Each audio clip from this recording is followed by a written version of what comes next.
Okay, நாம் இப்போ இந்த வீடியோவில் என்ன பார்க்க போகிறோம் அப்படின்னா, மெட்ராஸ் ஹைகோர்ட் ரிக்ரூட்மெண்ட் போர்ட்டல்லேருந்து நோட்டிஃபிகேஷன் வந்து ரிலீஸ் பண்ணியிருக்காங்க. அதுதான் பார்க்க போகிறோம். இதில் வந்து பார்த்திங்க அப்படின்னா, எஸ்ஐ எக்ஸாம் வந்து நிறைய பேர் வந்து ஏஜ் லிமிட் வந்து கம்மியாக இருக்கும் அப்படின்னு நினச்சிருப்பீங்க. ஆனால் அதில் எழுத முடியாதவங்க என்ன பண்ணலாம் அப்படின்னா, அந்த மெட்ராஸ் உயர்நீதிமன்றம் இருக்குல்ல, இவங்களுடைய நோட்டிஃபிகேஷனில் வந்திருக்கக்கூடிய இந்த ஆஃபீஸ் அசிஸ்டன்ட் இந்த மாதிரியான ரிக்ரூட்மெண்ட்ஸ் வந்து நீங்கள் எழுதலாம். அதுதான் நம்ம பார்க்க போகிறோம். இப்போ பாருங்கள், நோட்டிஃபிகேஷன் நம்பர் வந்து 72/2025 ஓகேவா. என்னைக்கு டேட்டில் ரிலீஸ் பண்ணியிருக்காங்க அப்படின்னா 6/4/2025 இன்றைக்கி தான் நோட்டிஃபிகேஷன் வந்து ரிலீஸ் ஆகிருக்கு. இது நிறைய பேர் வந்து பார்த்திங்க அப்படின்னா எதிர்பார்த்துட்டு இருந்த ஒரு நோட்டிஃபிகேஷன் தான் இந்த நோட்டிஃபிகேஷனு. ஓகேவா.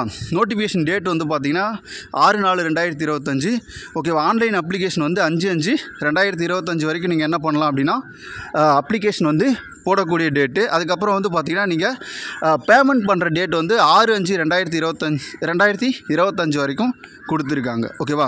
இப்போது மெட்ராஸ் உயர்நீதிமன்றத்தில் வந்து பார்த்திங்கன்னா சோப்தார், அதுக்கப்புறம் ஆஃபீஸ் அசிஸ்டண்ட்டு, அதுக்கப்புறம் வீட்டு உதவியாளர், ஓகேவா, அதுக்கப்புறம் ரூம் பாய் பதவிகளுக்கு நேரடி தேர்வின் மூலம் தேர்வு செய்வதற்காக அவங்க என்ன பண்ணியிருக்காங்க அப்படின்னா நோட்டிஃபிகேஷன் ரிலீஸ் பண்ணியிருக்காங்க. அவங்களுடைய www.mhe.dn.government.in அப்படின்ற அவங்களுடைய வெப்சைட்டில் போய்ட்டு நீங்கள் என்ன பண்ணலாம் அப்படின்னா அப்ளிகேஷன், அதாவது விண்ணப்பம் வந்து பார்த்திங்க அப்படின்னா சமர்ப்பிக்கலாம். இதில் என்னென்ன எஜுகேஷன் குவாலிஃபிகேஷன் கொடுத்துருக்காங்க அப்படின்னு பார்த்தோம் அப்படின்னா, இங்கே பாருங்கள். ஃபஸ்ட்டு இதெல்லாம் வந்து பார்த்திங்க அப்படின்னா இருக்கக்கூடிய அந்த வேக்கன்சிஸு, இதில் எவ்வளோ வேக்கன்சிஸ் வந்து ரிலீஸ் பண்ணியிருக்காங்க பாருங்கள். ஃபஸ்ட்டு வந்து பார்த்திங்க அப்படின்னா எக்ஸாம் அப்படின்றது நடக்கும். ஓகேவா. பொது எழுத்துத் தேர்வில் குறைந்தபட்ச தகுதி மதிப்பெண்ணை பெற்ற விண்ணப்பதாரர்கள் அவர்களின் கோரிக்கையை நிரூபிக்க தேவையான ஆதாரங்களை கோருவது. கண்டிப்பாக என்ன பண்ணணும் அப்படின்னா உங்கள் சர்டிஃபிகேட்லாம் கரெக்டாக வந்து பதிவு செய்யணும், அதெல்லாம் சொல்லியிருக்காங்க. அடுத்து பாருங்கள் எவ்வளோ வேக்கன்சி கொடுத்துருக்காங்க, என்ன மாதிரி எக்ஸாம்ஸ் வந்து இதில் நடக்கும் அப்படின்றத நம்ம பார்ப்போம்.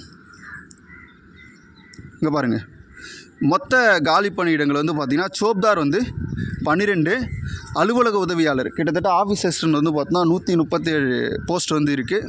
வீட்டு உதவியாளர் வந்து பார்த்திங்கன்னா 87 போஸ்ட்டு, ரூம் பாய் ஒரு 4 போஸ்ட்டு. ஓகேவா.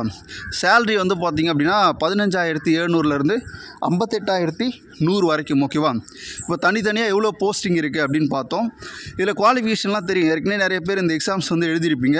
வயது வரம்பு வந்து பார்த்திங்க அப்படின்னா 37 வயது வரைக்கும். ஓகேவா. 18லேருந்து 37 வயது வரைக்கும். இதில் வந்து பார்த்திங்க அப்படின்னா மேலே இருக்க அந்த வகுப்பை சாராதவர்கள், ஓகேவா, மீதி இருக்கக்கூடியவங்களுக்கு வந்து பார்த்திங்க அப்படின்னா 18லேருந்து 32 வயது வரைக்கும். ஓகேவா. இதில் நோட்டிஃபிகேஷனில் வந்து பார்த்திங்க அப்படின்னா தெளிவாக சொல்லியிருக்காங்க. இது நான் வந்து உங்களுக்கு டிஸ்கிரிப்ஷனில் கொடுக்குறேன், அதை பார்த்துக்கோங்க. அதுக்கப்புறம் பார்த்திங்க அப்படின்னா அவங்க அந்த டேட்டும் சொல்லியிருக்காங்க. 1/1/2007 தேதிக்கு பின்னர் பிறந்தவராக இருக்கக்கூடாது, அதுக்கு முன்னாடி பிறந்தவங்க வந்து எலிஜிபிள் தான். ஓகேவா. அதே மாதிரி 2/7/1988. ஓகேவா. இது வந்து எந்தெந்த பிரிவுக்கு அப்படின்னா SC ST. ஓகேவா. அந்த அதிகபட்ச வயதுக்கு வந்து இங்கே கொடுத்துருக்காங்க, அதுவும் பார்த்துக்கோங்க. அதுக்கப்புறம் பார்த்திங்க அப்படின்னா நம்ம அந்த எக்ஸாம் பேட்டர்ன் பார்ப்போம் எப்படி இருக்குன்னு சொல்லிட்டு. கல்வி தகுதி பாருங்கள். விண்ணப்பதாரர் வந்து பார்த்திங்கன்னா 8th தேர்ச்சி, ஓகேவா, அதற்கு இணையான படிப்பில் தேர்ச்சி பெற்றிருக்கணும். அதிகபட்சம் 12ஆம் வகுப்பு அதற்கு இணையான கல்வி படிப்பிற்கு மிகாமல் இருக்கணும் அப்படின்னு சொல்லியிருக்காங்க. ஓகேவா. விண்ணப்பதாரர் தான் +2 கல்வி படிப்பிற்கு மேலாக எந்தவித உயர் படிப்பையும் படிக்கவில்லை, உயர் படிப்பை தொடரவில்லை என்ற உறுதிமொழி பதிவு செய்ய வேண்டும். விண்ணப்பதாரர் தேவையான கல்வி தகுதிக்கு மேலாக படித்திருந்து அதை விண்ணப்பிக்கும் போது மறைத்திருந்தால் அந்த நபர் மீது சட்ட நடவடிக்கை, குற்றவியல் நடவடிக்கை எடுக்கப்படும் சொல்லியிருக்காங்க. இது பார்த்துக்கோங்க. இது வந்து இப்போ தான் இந்த மாதிரி வந்து பார்த்திங்கன்னா கொடுத்துருக்காங்க. ஓகேவா. அதே மாதிரி ஆஃபீஸ் அசிஸ்டன்ட் இருக்கு இல்லையா, அதுக்கு வந்து செல்லத்தக்க இலகுரக வாகன ஓட்டுநர் உரிமம், சமையல் மற்றும் வீட்டு பராமரிப்பு இவற்றில் அனுபவம் பெற்றிருக்கணும் அப்படின்னு சொல்கிறாங்க. லைசன்ஸ் வச்சுருந்தீங்க அப்படின்னா 4 வீலர் லைசன்ஸ் வச்சுருந்தா அவங்களுக்கு முன்னுரிமை கொடுப்போம் அப்படின்னு சொல்லியிருக்காங்க. இதுவும் பார்த்துக்கோங்க. இங்கே பாருங்கள், விண்ணப்பிப்பதற்கு வந்து பார்த்திங்க அப்படின்னா பொது பிரிவினர், ஓகேவா, BC MBC BCM இவங்களுக்கு வந்து 500 ரூபா. SC STக்கு வந்து பார்த்திங்கன்னா முழு கட்டண விலக்கு வந்து கொடுத்துருக்காங்க. ஓகேவா.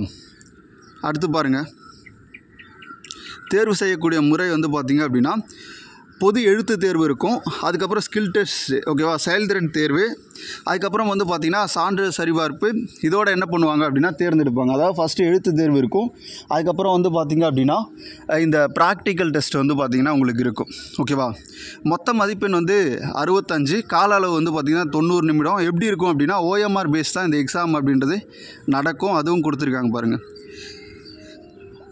இங்கே பாருங்கள், மொத்த மதிப்பெண் தமிழ், ஓகேவா? இதில் வந்து பார்த்திங்க அப்படின்னா தமிழ் தகுதி தேர்வு இருக்குல்ல, அதில் தகுதி குறைந்தபட்சம் 10 மதிப்பெண் பெற்றிருக்கணும். ஜிஎஸ்சில் வந்து பார்த்திங்கன்னா 40, அதில் குறைந்தபட்சம் அந்த பாஸ் மார்க்குன்னு சொல்லிட்டு ஒன்று இருக்கும், ஓகேவா? இது பார்த்துக்கோங்க. மொத்தம் ஜிகேயில் ஒரு 40, தமிழில் ஒரு 25 கொஷின், மொத்தம் 65 கொஷினு, 90 நிமிடம், ஓகேவா? பாடத்திட்டம் வந்து பார்த்திங்கன்னா 8ஆம் வகுப்பு வரை தமிழ்நாடு அரசு பாடப்புத்தகம் இருக்குல்ல, அதில் 8ஆம் வகுப்பு வரை இருக்கக்கூடியதான் பொதுத்தமிழும் ஜிகேவும் வந்து பார்த்திங்கன்னா உங்களுக்கு கொடுத்துருப்பாங்க, ஓகேவா? இப்போ ஆங்கிலம் எடுக்கிறீங்க அப்படின்னா அவங்களுக்கு வந்து இங்கிலீஷ் அந்த 8th வரைக்கும் சொல்லியிருக்காங்க, ஓகேவா? அடுத்து பாருங்கள், நடப்பு நிகழ்வுகள், அடிப்படை கணித திறன், வீட்டு பராமரிப்பு முறை, சுகாதாரம், உணவு தயாரிப்பு, அலுவல் பராமரிப்பு, இந்த மாதிரியான கொஷின்ஸ், ஓகேவா? இந்த மாதிரி பொது அறிவு சார்ந்த கொஷின்ஸ்லாம் கொஞ்சம் இருக்கும் அப்படின்றத சொல்லியிருக்காங்க. ஆனால் நமக்கு வந்து பார்த்திங்கன்னா 8th வரைக்கும் தான் வந்து இங்கே குவாலிஃபிகேஷன் அப்படின்றதுனால 8th வரைக்கும் நல்லா படிச்சுக்கணும். அது 10th வரைக்கும் கூட என்ன பண்ணுவாங்க அப்படின்னா கொஷின் கேட்பாங்க, ஓகேவா? அடுத்து பாருங்கள், மதிப்பெண் அடிப்படையில் 1:4 அப்படின்ற விகிதப்படி என்ன பண்ணுவாங்க அப்படின்னா எடுப்பாங்க. அதுக்கப்புறம் தான் என்ன பண்ணுவாங்க, ஃபைனல் பண்ணுவாங்கன்னா ஒரு போஸ்டிங் அப்படின்றது செலக்ட் பண்ணுவாங்க.